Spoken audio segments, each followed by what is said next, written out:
Well, this is Betting Weekly Extra Time Champions League edition. It is match week 4. So far, Europe's top competition is mirroring what bettors are seeing in domestic leagues, with an average of just over 3 goals per game, slightly up on last season. 31 of the 48 group matches so far have seen over 2.5 goals. Backers win for a level stakes return on investment of 5.9%. We've had 35 minus money favourites, 26 of which have won for an ROI of 11.97%. You're with Dan Roebuck and bringing you more numbers, metrics, stats, and of course, opinion on this season's Champions League are RJ, Will White, and Steve Wyss. Coming up, 8 games covered with 9 official picks. Steve, match day 4, reverse of match day 3. Should this make it easier for bettors? We've got a very recent, relevant form line to go on. What do you think? Oh, good day to you, Dan, Will, and RJ. I was just, when I saw this in the itinerary, it made me wonder why they actually do this with the fixtures. The normal route would have been just to sort of go back to back, I suppose. Your match day 4 opponent would be your match day 1 opponent. But I've always kind of quite liked this because you do have a little bit more of recent form that both teams have obviously played each other recently. So I think at the same time, though, sometimes there can be a bit of an overreaction. It's like one team looked good against them a couple of weeks ago. Now they've got to go to the other house and things can be a lot different. So you've got to be careful as well. Will a market swayed with things like big wins on match day 3 and suddenly it's a big change for a market for match day 4 because we've just seen the two go head to head? Yeah, I think so. Yeah, in fact, one of the angles I kind of like to look at is to try and take on those overreactions. So I'm on the hunt for the overreactions, really, and I think actually my first pick is probably one of those. But yeah, there's more information available, more accurate, kind of recent, relevant information available to bettors. But we've got to remember that's also available for the line makers as well. So, RJ, something you take significant notice of if a team has done particularly well on a match day 3 fixture? Yeah, I mean, we have enough, I think, or a decent amount under the belt to have a better idea of what you talked about in terms of overreaction. But we also have to look at seedings at this point now that we have. Some teams could almost guarantee themselves through to the next round, and teams looking for that much needed win for future consideration in this tournament. So, yeah, it's certainly a lot of dynamics going on from this round forward. Yeah, I think that's fair because suddenly teams need to win to make sure they're still in it for match day 5 and 6. There's Europa League places coming into view as well. Let's kick off the preview, shall we? RJ is going to go first here with Shakhtar Barcelona, 12:45 kickoff Eastern time on Tuesday. Barcelona minus 375 favourite, Shakhtar plus 950. This, RJ, a game being played in Germany. Obviously, Shakhtar can't play their games in Ukraine. What's the play for the Tuesday early game? Yeah, thanks, Dan. So the play I'm targeting here is Shakhtar versus Barcelona. Shots on target over 9.5 at minus 104. Reverse fixture had Barcelona win 2-1. As you stated, they head to Volkspark Stadion in Hamburg, Germany for this match. Barcelona sitting at the top of Group H with 9 points. Shakhtar in third position with 3 points after 3 match days. So victory could all but pretty much guarantee Barcelona's progression into the knockout stages. Looking at Shakhtar, quite a bit of absentees for this match. They actually played against Dynamo Kiev over the weekend, winning 1-0, but they had a few notable players take off injury here. So, their star and top performer, Danilo Sikon, who scored 4 times this season, Alexander Zubkov are expected to lead the attack. On the other hand, Barcelona also have its fair share of injuries, including Sergi Roberto, Frankie de Jong. Robert Lewandowski should be available. He was batting an ankle injury, so their number 9 should be in play here. Last I checked. But looking at this from a stat perspective, right, it was pretty obvious to me that this was a standout play. I've been trying to target the props for the Champions League. So average shots per match for both these teams over the last 25 matches in their home and away spots average around 24 shots per match. between both sides, we're looking at around 10.2 shots on target, around 6-4 Shakhtar typically, and around 6-4 Barcelona on the road. The shots against obviously bring that total down to around 10.2, but this was the highest shot expected for a match in this match day 4. You know, it's a match that Barcelona looks to secure their advancement into the knockout stages. Shakhtar, it's a big match for them as well, sitting at third. Both sides are going to come for this match, and I expect this shot total to get exceeded. I wouldn't expect to see 15 shots, but I could see 10 to 12 realistically, which would bring us over the 9.5 at a very nice price around even money. So that's my first play. That's the first play from RJ, over 9.5 shots on target in the Shakhtar Barcelona game. Let's get to Lazio against Feyenoord, 3 p.m. Tuesday for Will. Lazio plus 148. They are favourites here against a Feyenoord side that, of course, defeated Lazio Will 3-1 on match day 3, as you alluded to in the intro. Has there been a bit of an overreaction here? Is the value with the Serie A side over the Eredivisie club? Yeah, Dan, I think this season it's been quite fashionable to back the Dutch teams that have kind of taken over the mantle from the Ajax of pre-gone years. And Feyenoord did look quite convincing in the first game between these two. They won 3-1, so the scoreline would suggest that. But the XG battle kind of was quite a bit closer. In fact, the stats I've been looking at show me that Lazio deserved to get at least a draw from that game, which actually, as I was following the game kind of on Twitter, most people were following it, commenting on how dominant Feyenoord were. So I'm not sure exactly how Lazio turned that around, but they seem to some degree anyway. So really, this bet is more about going against the underlying metrics. Most people will know that Feyenoord have been very strong this year, and Lazio perhaps quite underwhelming. But Lazio do have a tradition of overperforming their underlying metrics. So it's just quite strange to see Lazio, a Serie A team, on a draw no bet line at home to Feyenoord here. I think most years in the past, this line would have been -0.25, maybe even -0.5. And I'm not really sure it's valid for the line to be at draw no bet here. It is tough to oppose Feyenoord at the moment. They've won 10 of their last 12. They deserve something away to Atletico in the previous away game in the group stage. They were very good that day. This season, their metrics have been very, very strong. Having said that, they have lost their previous 8 Champions League away games. Some of those date back to 2002-2003 season, so just how relevant they are is debatable. But personally, I'm not really convinced that they deserve to be on the draw no bet line away to a Serie A team in Champions League. Lazio have been unimpressive. They've only got a marginally positive net XG in Serie A this season. However, one kind of phrase I like to live by when it comes to betting is there's a price for everything, right? And that kind of couples up with my theory on the uncomfortable bets. I wouldn't say this is a particularly uncomfortable bet, but it definitely is counter trends and counter underlying metrics. So given we also had a similar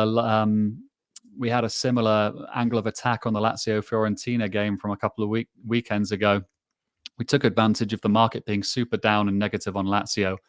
And I'm backing them here to get the better of Feyenoord, and with a full stake returned if it ends up being a draw at -113. Draw no bet, Lazio the pick against Feyenoord, Serie A the stronger league. There's no doubt about that. Atleti Celtic next, again Tuesday, 3 p.m.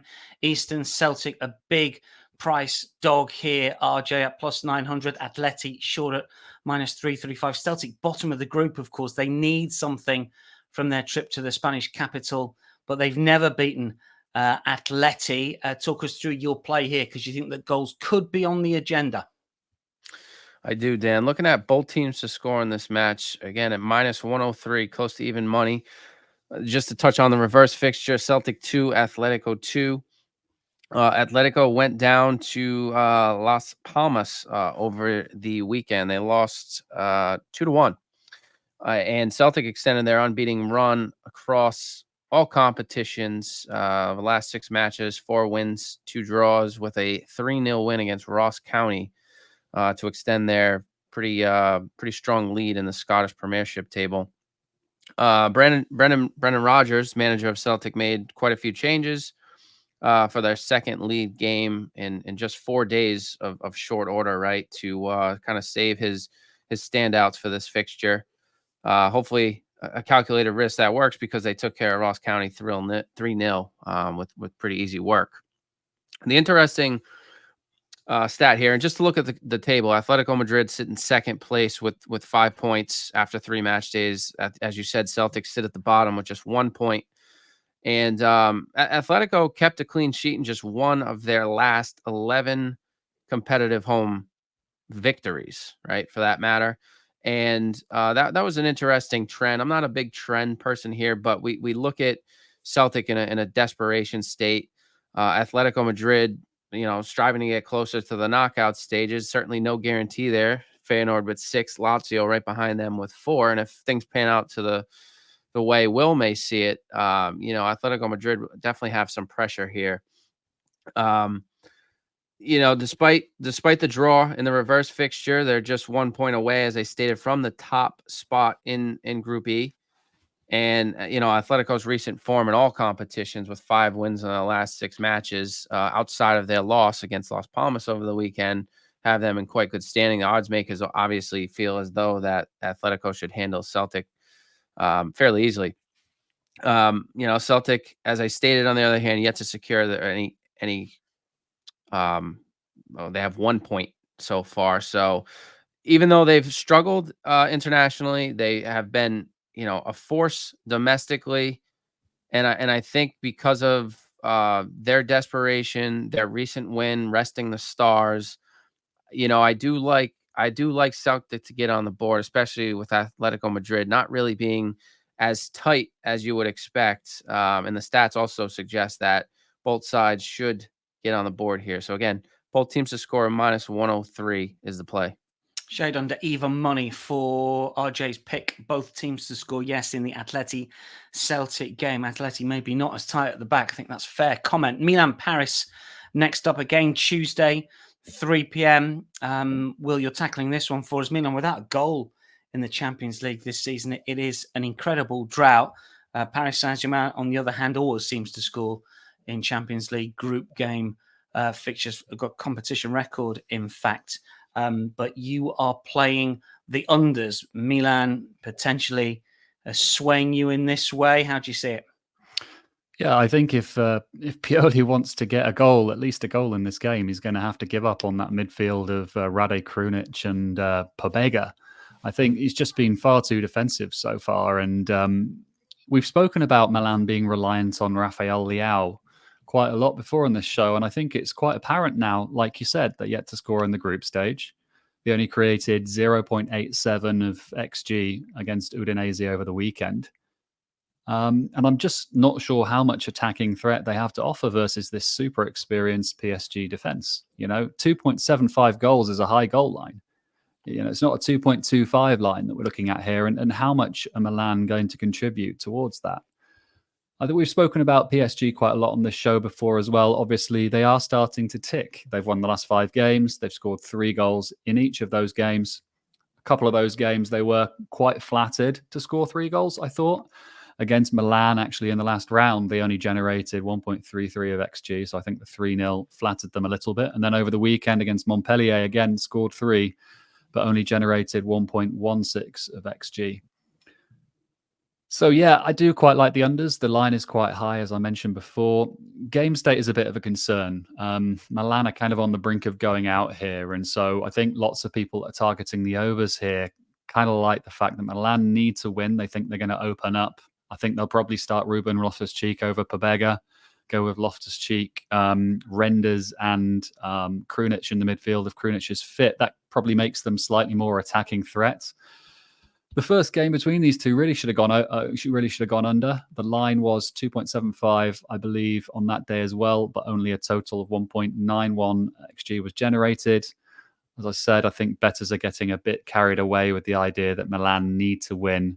And they're going to be attacking gung-ho here, and then PSG expose them on the break. I'm not so sure that's going to happen, at least in the first half.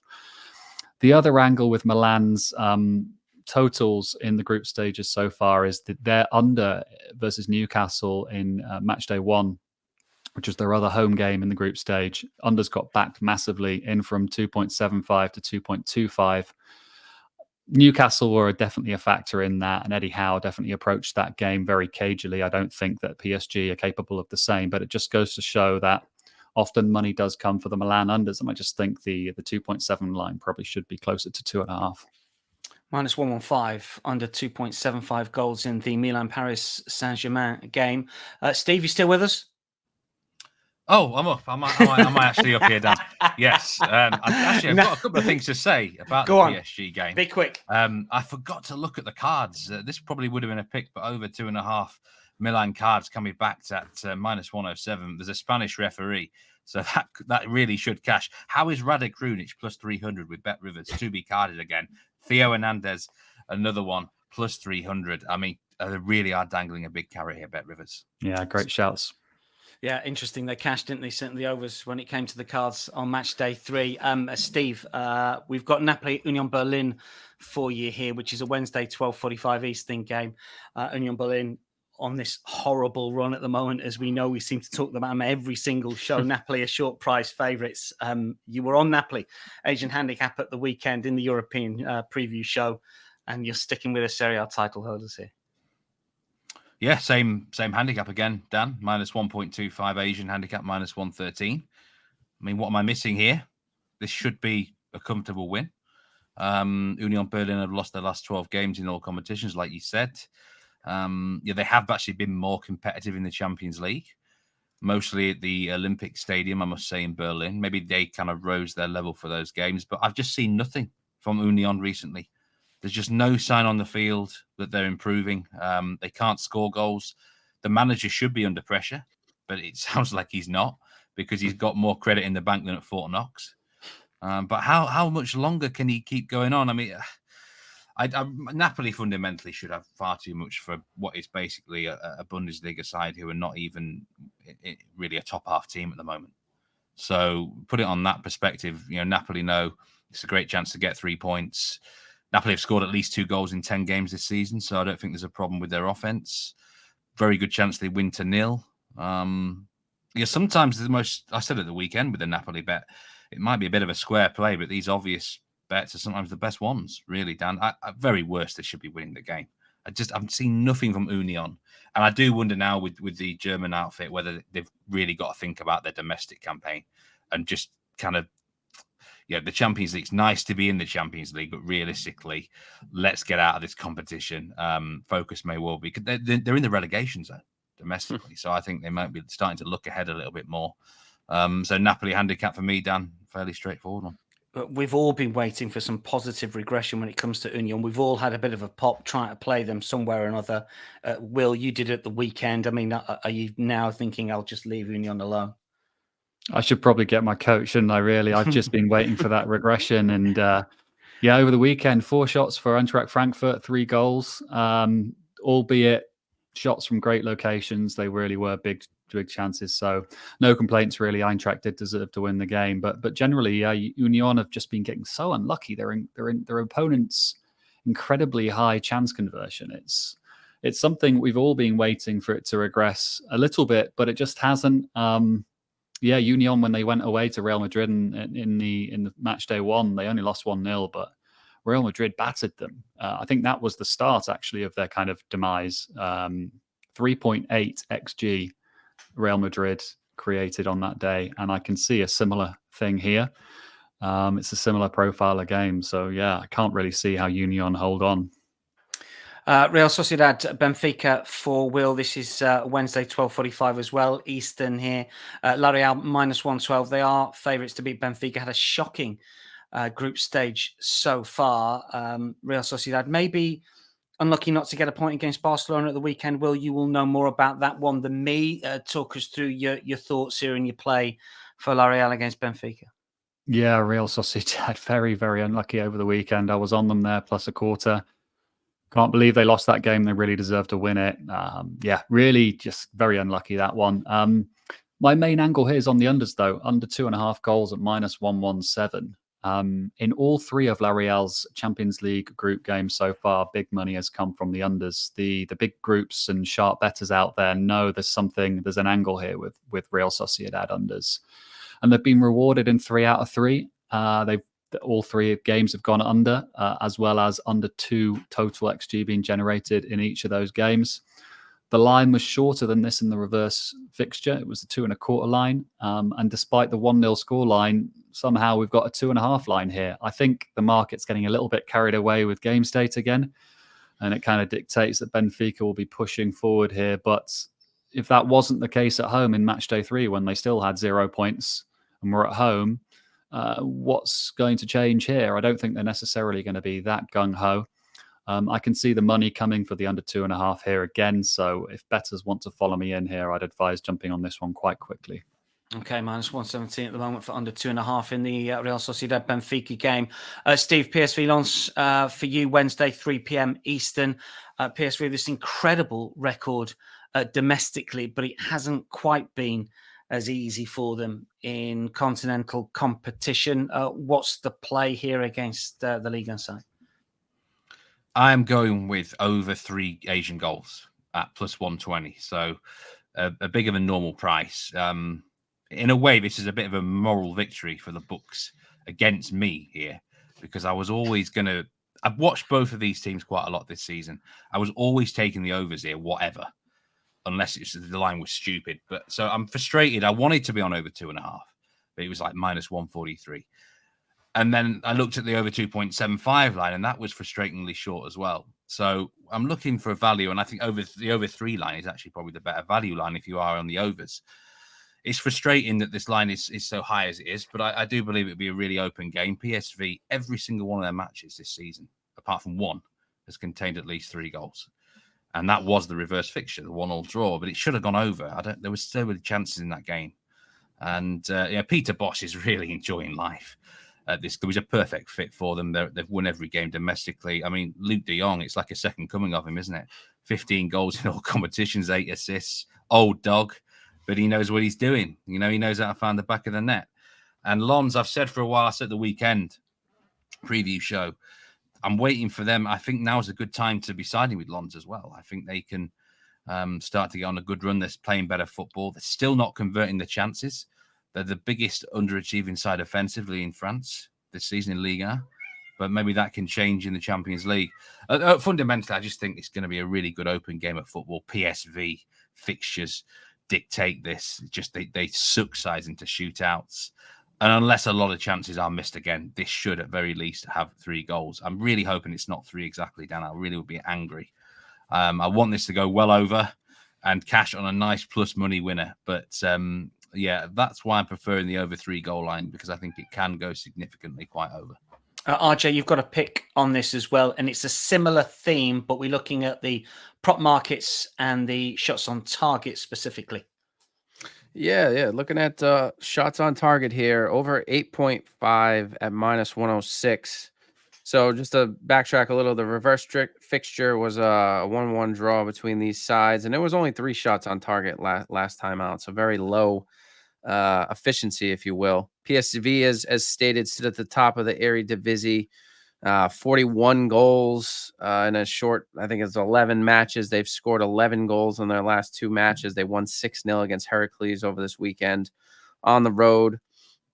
But this is a very important match. Looking at the table, Len is sitting in second place with 5 points, and PSV is at the bottom with just two points. Len just underwhelmed domestically, very low XG. The both sides are pretty resilient, I guess, if you will. They pull off draws against, Len had pulled off draws against Sevilla and PSV.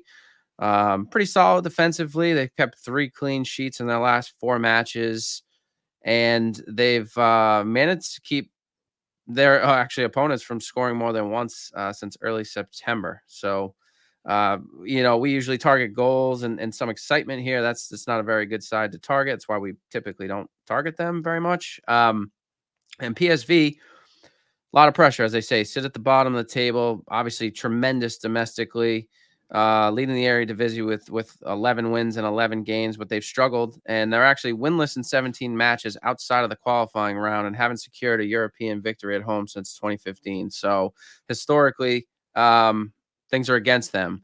But looking at the metrics here, let's see, PSV Len. So over the last 25 matches in their respective home and away spots, remarkably, PSV 12 shots on target, right? 12 shots on target, a 9.2, usually 4, and around just 3 against. Len on the road, 9 targets, 9 shots on target per match, 9.3 to be exact. They average around just under 5 for, just under 5 against. The highest shot total for this round. And I really like this because of what's at stake again. Over 8.5. Normally the around even money or up to like minus 120 is typically 9.5. This is low. And I think it's a little bit to do with the fact that, maybe the last time out was 3.5 shots on target, even though they were in their reverse home and away spots. But over 8.5 here is one of my favorite plays in this round. Okay, minus 106 over 8.5 shots on target is the play for RJ in the PSV Lons game. One more game to look at before we very quickly run through some leans. This is Copenhagen, Manchester United. This it sees Copenhagen at plus 325, United minus 117. The Dane Steve incredibly unlucky not to at least draw at Old Trafford on match day 3. This could be the biggest price pick we've had this season on any show when it just comes to betting a match. Steve? Yeah, this is bigger than even a hot dog, isn't it? I think. Yeah, I it's actually plus 350 now at the time of recording. I'm going to take FC Copenhagen to win, to beat Man United. I think the shock is on here, or will it be a shock? I mean, to be honest with you, you're right what you say. I thought that FC Copenhagen were the better team at Old Trafford. I mean, that is a very, football's a very, subjective sport, and there'll be loads of different opinions. But I honestly thought, certainly between both boxes, they were the better team. And that's really worrying for Manchester United. You were right, Dan. We talked about United against Galatasaray a few weeks ago, and you were the only one. And I think also on the Premier League show, you're about the only one. They're not very good, are they? They're just not. They're really shocking. That performance against Fulham at the weekend didn't do anything to convince me. They got the win, which might do them some good, but I didn't see anything there that FC Copenhagen can fear. And I'd rather take them on the money line rather than Asian handicap, because I think this match goes one or two ways. Either Manchester United's extra quality does actually show and they put in a performance and they win with a bit to spare, or Copenhagen come out and get the shock. It's a tough place to go down the years. Bayern were trailing here for quite a long period this season. They went to Galatasaray. City drew there, didn't they, last year? Yeah, it's not... Typically, you don't bet against FCK at home. Away from home, they're not usually very good. But in terms of the group, they need the win, because if they're a prideful team, they won't just accept finishing bottom of the group. They'll try and finish as high as they can. They could do with the 3 points. A draw, what does it really do for them? Not an awful lot, if you ask me. They would love to claim the big scalp of Manchester United. It was just a price that just looked too big to me, Dan. I can't resist it. The carrot has been dangling here. Manchester United are not a very good side right now. They've got injury problems galore as well. Ten Hag is the favourite to be next out in terms of managers for the Premier League. He's under significant pressure. And I'm just hoping that they can put in another stinker of performance here and that the Danes get the job done. I could see it being like a 2-1 or a 1-0 home win, maybe. Yeah, I think they're massive. I really do. Let's just get a lean from RJ before we get Will's brief thoughts on United at the moment. You've got a lean when it comes to the corners, RJ. Rattle through the stats for us here. Yeah, looking at this matchup, Copenhagen, Man United over 9.5 corners at minus 112. It was close from a metrics perspective. Both sides average around 10.1 corners per match. It was around a 61 to 62% chance of over 9.5 corners, but I just kind of don't know what to expect, to be fair, from the home side, right? I don't know. To Steve's point, either they just come out and and make use of Manchester United and really produce some quality chances, which I think they can. But I just figured it was safer to put this as a lean. It wasn't one of my strongest plays for sure. Okay, lean over 9.5 corners. Just a little bit of value, we think, at -112. Well, what do you make at United at the moment? I just think when I see them play their poor, every single time that they snatch a late win, there's turn the corner headlines. They're not turning the corner because they're not playing well for me. I mean, I don't know how you rate them. I don't know what you think of them from a betting point of view, and if you think Steve's play is a good bet. I think from a metrics point of view, they don't look very good. They look quite poor. They've got actually a negative 0.27 XG supremacy per game in Premier League this season. Money's always going to come for United because they are Man United, and all sorts of weird stuff, though, is going on at the moment. Like I saw Marcus Rashford today tweeted the United Stand, which is a big kind of United Twitter fan account, telling them to stop spreading rumors about him. Things are just very strange there. It's hard not to think something's going on in the dressing room, and that perhaps at least part of the dressing room isn't fully behind Ten Hag, and you never really want to be betting on a team in those circumstances. And they didn't deserve to win the reverse fixture at Old Trafford. They lost the XG battle 169 to 222. Do we think they're going to go and do any better away in Copenhagen? A tough place to go. I don't think so. There's a price for everything, though.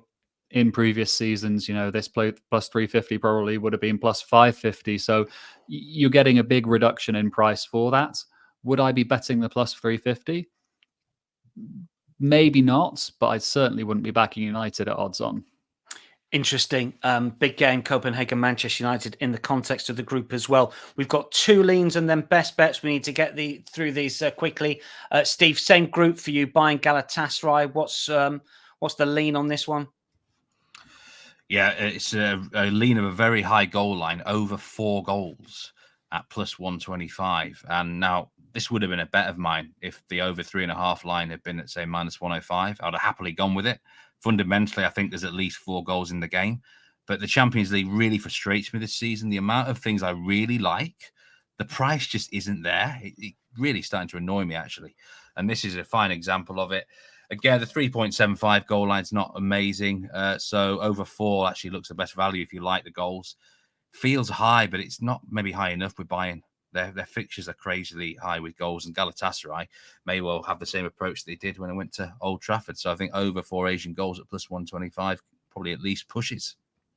Yeah, I think Gala probably will contribute to the scoreline, but Bayern will probably win, as they usually do with the group game. And RJ, Arsenal, Sevilla, quickly on this one. Again, we're looking at goals here at Emirates Stadium.